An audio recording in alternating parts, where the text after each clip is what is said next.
Muito bem, gente. Nós estamos hoje nos 5 últimos capítulos de Gênesis, do 46 ao 50.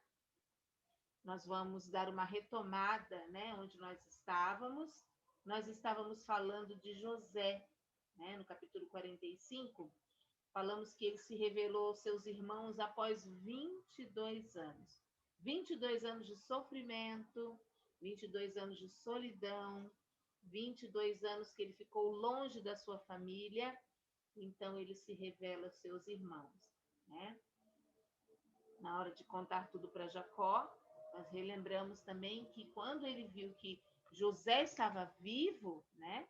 Jacó passou até mal, seu coração quase parou. Mas José, embora tivesse todo o poder nas mãos até para matar seus irmãos, ele os perdoou e ainda os abrigou. Linda história de José, e eu tinha dito a vocês que ainda não tinha terminado. Então, hoje nós vamos começar em Gênesis 46. Nós temos muita coisa para aprender hoje. Em Gênesis 46, o texto começa muito interessante, que diz assim, olha, eu quero ler para vocês o versículo 1. Israel, que é Jacó, partiu com tudo que lhe pertencia. Ao chegar a Berseba, ofereceu sacrifícios ao Deus de Isaque, seu pai. Eu gostaria de chamar a atenção de vocês para uma coisa. Será que nós, enquanto pai, enquanto mãe, nós somos referência para os nossos filhos? Como Isaque foi referência para Jacó? Nós vimos que ele foi para Bersebe. Bersebe era um lugar favorito de Abraão. Lá em Gênesis 21, 33, nós vemos que Bersebe era o lugar favorito de Abraão. Gênesis 21, 33, nós lemos isso. Thaís, seja muito bem-vinda. Depois a gente vai compartilhar, tá bom? Para a gente falar um pouquinho. A primeira vez que você entra, seja bem-vinda aí, tá?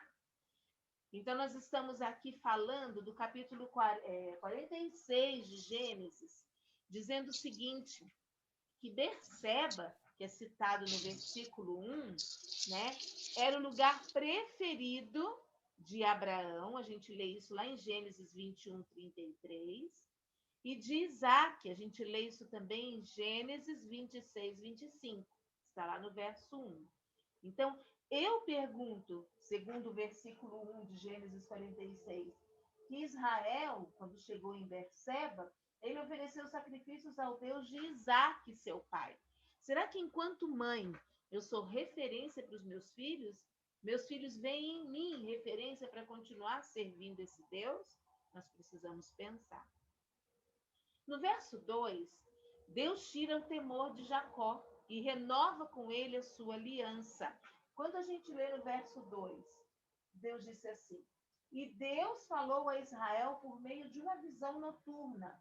Jacó, Jacó, eis-me aqui, respondeu ele. E Deus continua falando, eu sou Deus, o Deus de seu pai, disse ele. Não tenha medo de descer ao Egito. Então, Deus tira de Jacó todo medo de ir para o Egito. Eu imagino como ele deveria estar temeroso, né? É o fato de você morar num certo lugar durante muito tempo e, de repente, você ter que mudar toda a sua rotina, né? Todo o seu futuro, todos os seus planos são mudados, embora ele estivesse indo encontrar o filho, que a princípio ele achava que estava morto. Mas era uma mudança muito grande. E Deus precisava entrar nessa história, acalmando o coração de Jacó, para que ele continuasse aquele caminho. Em Gênesis, no verso 26, né? Gênesis 46, verso 26, mostra que desceram ao Egito 66 pessoas. Mas se você abrir em Atos 7, 9, se você tiver com a sua Bíblia aí, abra lá, por favor. Atos, capítulo 7, verso 9. Nós lemos o capítulo 7 todinho de Atos, quando Estevão faz a sua defesa. E ele conta a história do povo de Israel todinha. O verso 9 diz assim, olha, os patriarcas, tendo inveja de José, Venderam-no como escravo para o Egito, mas Deus estava com ele e o libertou de todas as suas tribulações, dando a José favor e sabedoria diante do faraó, rei do Egito.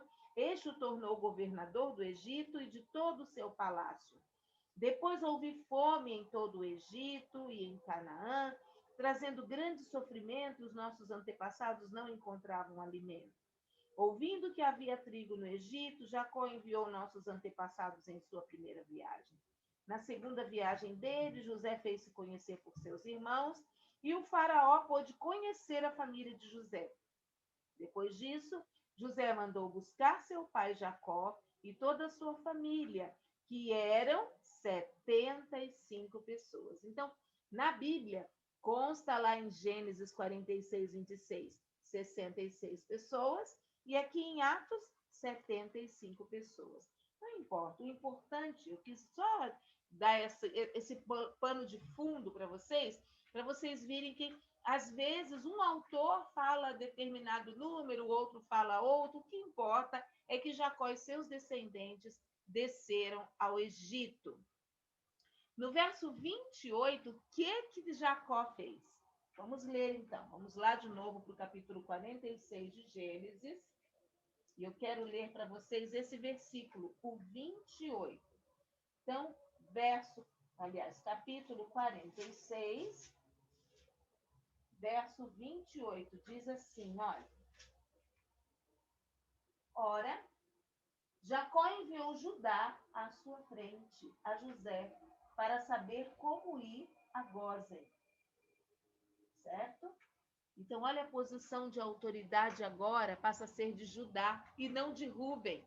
Rúben era o mais velho, ele deveria ter essa posição de autoridade, mas como Judá se colocou no lugar de Benjamim, em favor de Benjamim, ele queria se dar em lugar de Benjamim, né? Deus não esquece. Tudo que você faz para o reino, Deus nunca esquece. E Judá não foi esquecido nessa hora, ok? E aí nós vemos o reencontro, né? De Jacó e seu filho José. Que reencontro! Que preço pago, né? José nunca murmurou. Ele foi invejado, foi vendido pelos irmãos, ele foi caluniado, ele foi preso na cadeia, ele passou por dores. Quanto sofrimento passou José? José sempre enxergou o lado da bênção, né? Lá em Gênesis 46, 28, né? Nós lemos que a família de José chegou no Egito com honra, com comitiva e tudo, e os planos de Deus, com certeza, são maiores que os nossos. O que José nunca poderia imaginar que fosse rever a sua família, e isso aconteceu, né? Finalmente, tudo fez sentido. Lá no verso 31 do capítulo 46, depois José disse aos irmãos e à família do pai: Eu vou falar com o rei do Egito e vou lhe dar a notícia de que os meus irmãos, os meus parentes, os parentes do meu pai, que moravam em Canaã, vieram para ficar comigo. Então, tudo agora faz sentido. Eles tinham que realmente passar por tudo isso para que fossem preservadas as suas vidas. José, ele é um excelente administrador. Quando a gente vê a história de José, você percebe que ele foi submisso ao faraó, né? Lá no verso 1 do capítulo 47, diz assim: José foi dar as notícias ao faraó. Meu pai e meus irmãos chegaram de Canaã com suas ovelhas, seus bois e tudo que lhes pertence, e estão agora em Gósen. Tá? Ele foi lá dar uma satisfação ao faraó, ele foi submisso ao faraó. Ele intermediou a conversa dos seus irmãos mais velhos com o faraó. A gente lê isso do verso 2 ao verso 4. A gente lê. Depois ele comprou para faraó as pessoas e suas terras. Todos foram escravos do faraó. A gente lê isso no capítulo 47, verso 23. Depois vocês dão uma lidinha lá, tá? Jacó, por sua vez, em sua simplicidade, ele abençoa o faraó. A gente lê isso no verso 7. Tá? Enganador a princípio, né? Seu nome era enganador, agora seu caráter foi mudado. E sua história, a história de Jacó, agora Israel, foi totalmente restaurada. Eu profetizo que seja assim na sua vida também. Que a sua história também seja restaurada em nome de Jesus. Cada leitura, a cada estudo bíblico, sua história seja restaurada em nome de Jesus, né? E aí ele pede, né, a José que faça um juramento, coloque a mão embaixo da coxa. Eu procurei até uma foto que mostrasse o juramento, mas eu não encontrei. Então, no capítulo 47, dos versos 27 a 31, só um momentinho que eu vou abrir aqui para todo mundo entrar. Ok, aí a Cel está entrando. Beleza. Já a gente abre aí os microfones para vocês poderem falar. Então, nós vemos do verso 27 ao 31 do capítulo 47, nós vemos o último desejo de Jacó, que era não ser enterrado ali no Egito, mas sim ser levado para o campo de Macpela, né? Se quer agradar-me, põe a mão debaixo da minha coxa e prometa que será bondoso. Quando eu descansar com meus pais, leve-me daqui do Egito e sepulte-me junto a eles. Já José respondeu, farei como o Senhor me pede. Mas Jacó insistiu, jure-me. E José lhe jurou, e Israel curvou-se apoiado em seu bordão. Tá? Então, foi um juramento que Jacó fez José fazer. Depois ele adoece. Os capítulos 48 e 49 é um momento reservado com José. Vocês viram, né, que Manassés e Efraim, né, Manassés era o mais velho, então a bênção maior deveria vir sobre ele. Mas na hora de abençoar, o que Jacó faz? Ele cruza as mãos e dá a bênção para o mais novo, né? Efraim cresce mais que Manassés. Deus tem um controle total sobre todas as coisas. Jacó pede para ser enterrado em sua terra, tá? E depois ele começa a dar uma bênção para cada filho, para Rúben, para Judá. Nós temos que prestar muita atenção às bênçãos. Depois, se vocês quiserem até tirar um print da tela, eu consegui a bênção de cada um. Tá? O que significa Siló, Mary? Siló significa aquele a quem o comando pertence. Então, lá no capítulo 48 e 49, quando se fala em Siló, lá no 49, verso 10, o cetro não se apartará de Judá, nem o bastão de comando de seus descendentes, até que venha aquele a quem ele pertence, Siló, e a ele as nações obedecerão. Então, Siló significa aquele a quem o comando pertence. Jacó já teve a revelação do próprio Jesus. Ele sabia que era Jesus aquele a quem o comando pertence. Ele sairia da tribo de Judá. Judá ficou no lugar de todos como Jesus. José e Jesus são paralelos, né? Jesus sofreu, foi preso, sofreu escárnio, José também sofreu, né? Seus irmãos não o conheceram, Jesus também, seus irmãos não o reconheceram, então são paralelos. E tem a bênção também de Benjamim. Uma coisa muito interessante na bênção de Benjamim, eu estou citando algumas só, mas eu tenho todas, daqui a pouco vocês vão ver. Que Benjamim é a geração do vigor. E sabe de onde vem o apóstolo Paulo? Dessa tribo Benjamim. E quando você estuda a história do apóstolo Paulo, você vê que o homem tinha muito vigor, a princípio para perseguir todos os cristãos, e depois para viajar, e viajava, e passava por naufrágio, e passava por açoites, mas ele era um homem vigoroso e nunca desanimou de pregar o evangelho, certo?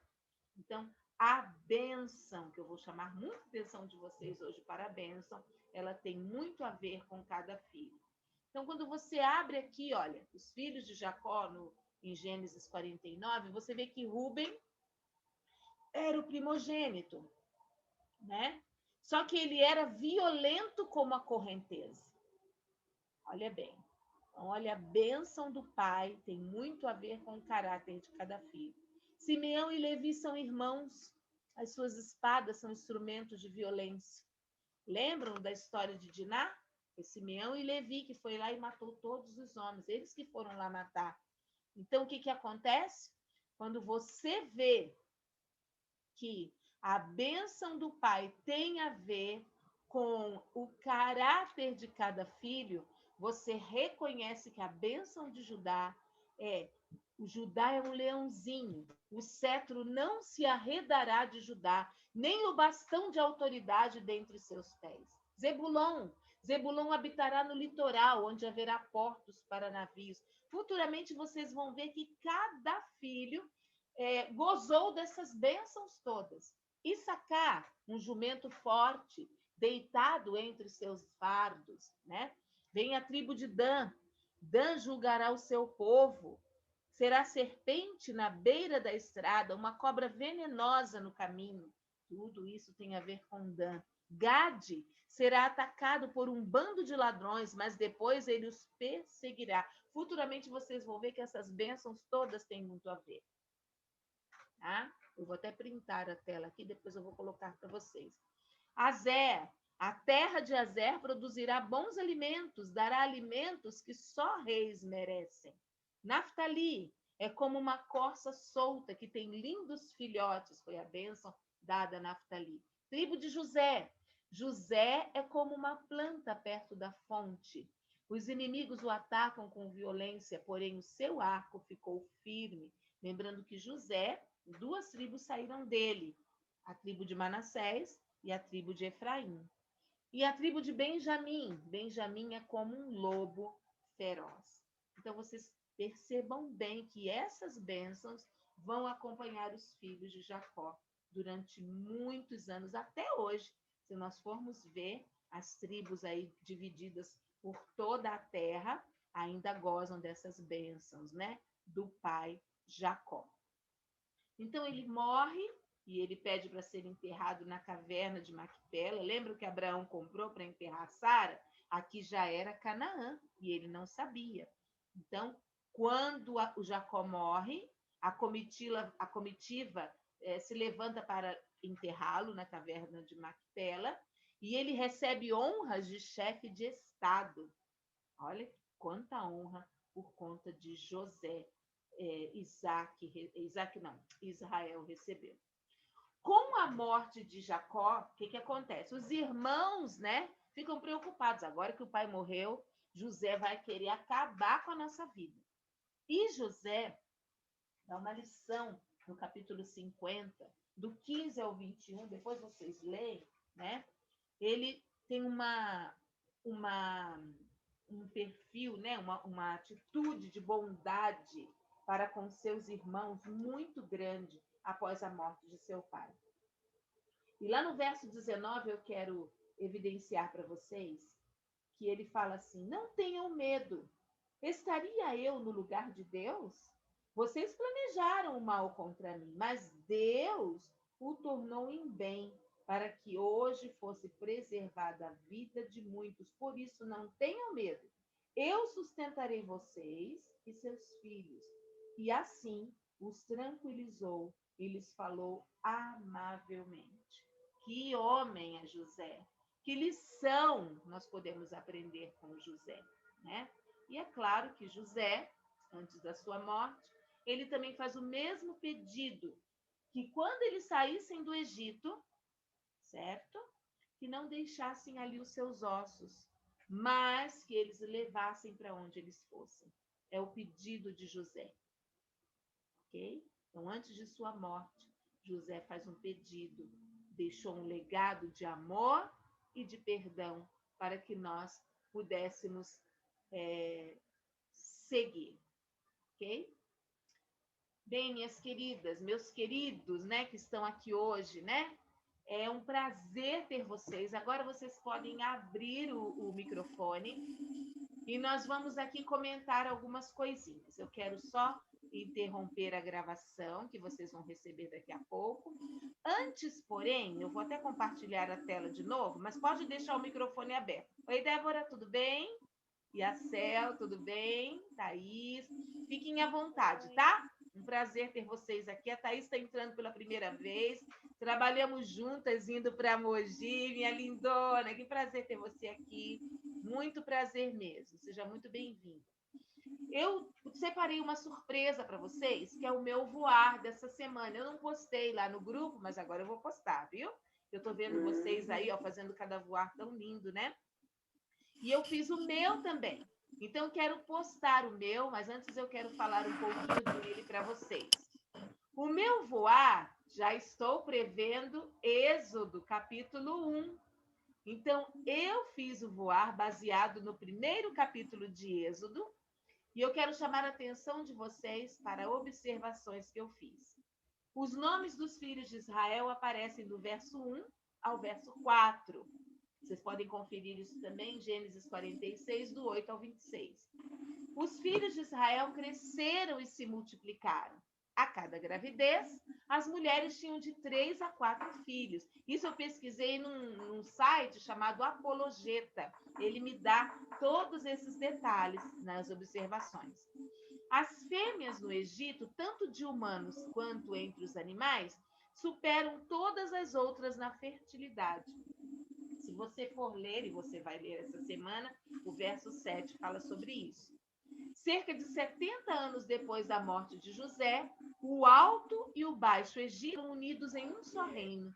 Os judeus foram desprezados, a gente lê isso em Êxodo 1:8. A prosperidade do povo judeu era notória, nós lemos no verso 9. A princípio, os judeus foram obrigados a pagarem um aluguel que os levaria à ruína, colocando-os em grandes dificuldades e a condição de servos. Depois, a condição de escravos.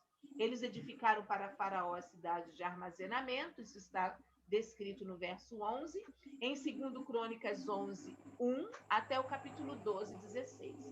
E o rei do Egito ordenou às parteiras Sifrá e Puá, no verso 15, que elas matassem todos os filhos machos, todos os meninos, e deixassem viver as meninas. As parteiras temiam ao Senhor, verso 16 e 17, e Deus, é claro, não fica devendo nada a ninguém. Nós lemos isso no verso 20. Qual a aplicação para a minha vida? Estou fazendo rapidinho, que depois vocês vão ter isso em mãos. Muitas vezes, eu fico em determinado lugar por mais tempo do que Deus mandaria eu ficar. Foi o que aconteceu com o povo de Israel. Lembra que José falou assim, quando vocês forem embora daqui, levem meus ossos? Eu tenho certeza que José pensaria assim, em breve eles vão embora, eles vão voltar para Canaã. Mas eles foram ficando, foram ficando, foram ficando. E com certeza, tudo que aconteceu ao povo foi plano de Deus. Mas eu, Mary, eu preciso ser sábia para reconhecer quando é tempo de ficar em algum lugar e quando é tempo de sair daquele lugar. Será que os israelitas deveriam ter ficado tanto tempo assim no Egito? E qual é a minha reflexão? Pai, em nome do Senhor Jesus Cristo, dá-me sabedoria para entender o teu tempo. Então, eu quero deixar esse voar aí com vocês, depois eu vou postar ali para vocês, tá bom? Fiquem tranquilas que eu vou deixar para vocês. E eu quero abrir agora para comentários, né? Estou sentindo falta da Débora, né, Débora? Faz tempo que você não vem, não comenta, não fala. Thaís também pode comentar, pode abrir os microfones. Se cair, gente, nós temos 10 minutinhos ainda, mas se cair, depois a gente volta. Vou parar aqui a gravação para vocês receberem depois, tá? Agora, pode